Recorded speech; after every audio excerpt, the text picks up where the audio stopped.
দেশে যক্ষ্মা চিকিৎসার নতুন উদ্বেগের নাম ওষুধ প্রতিরোধী যক্ষ্মা। নিয়ম করে ওষুধ না খেলে বা মাঝপথে খাওয়া বন্ধ করলে ওষুধের বিরুদ্ধে টিকে থাকার ক্ষমতা অর্জন করে ব্যাকটেরিয়া। এটাই ওষুধ প্রতিরোধী যক্ষ্মা বা MDR TB। এক্ষেত্রে সাধারণ চিকিৎসা আর কাজ করে না। শনাক্ত করার পর আক্রান্তদের প্রয়োজন হয় আরও দীর্ঘমেয়াদী চিকিৎসার। যদিও MDR TBর চিকিৎসায় ভালো অবস্থানে রয়েছে বাংলাদেশ। তাজনুল ইসলামের রিপোর্টে দেখুন বিস্তারিত। শীর্ষের অনুভূতি থেকে মুক্তি দেয় মাত্র 30 সেকেন্ডে। Sensitive expert by Pepsodent. রাজধানীর টিবি হাসপাতালে ভর্তি মাইমুন্নেসা 1 মাসেরও বেশি সময় ধরে বিশেষায়িত জোনে থেকে চিকিৎসা নিচ্ছেন। ডাক্তার জানিয়েছেন MDR TBতে ভুগছেন মাইমুন্নেসা। আমি জানতামই না যে MDR TB যেটা আছে এটা যে হয় মানুষের টিবি হয় এটা আমি জানি।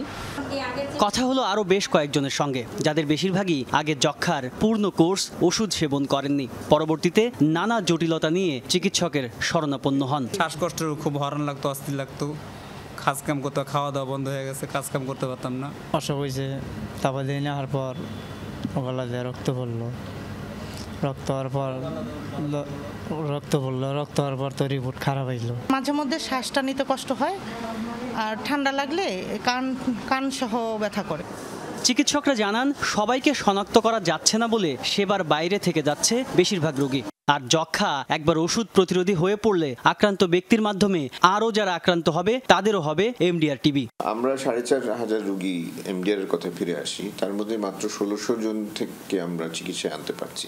তাহলে সিংহভাগ কিন্তু চিকিৎসার বাইরে রয়ে যাচ্ছে, তারা শনাক্তও হয়নি।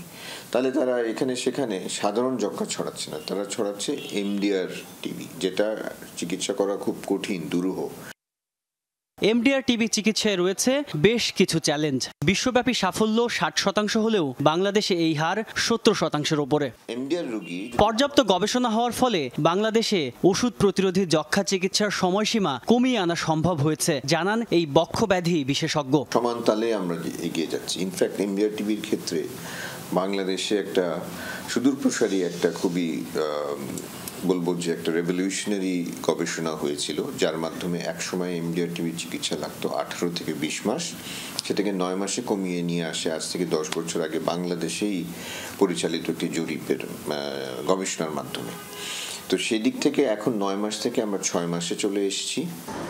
সচেতনতার পাশাপাশি ধাপে ধাপে রোগীর সংখ্যা কমানো গেলে MDR যক্ষ্মা প্রতিরোধ সম্ভব বলছেন চিকিৎসকরা। তাজনুল ইসলাম, যমুনা নিউজ, ঢাকা।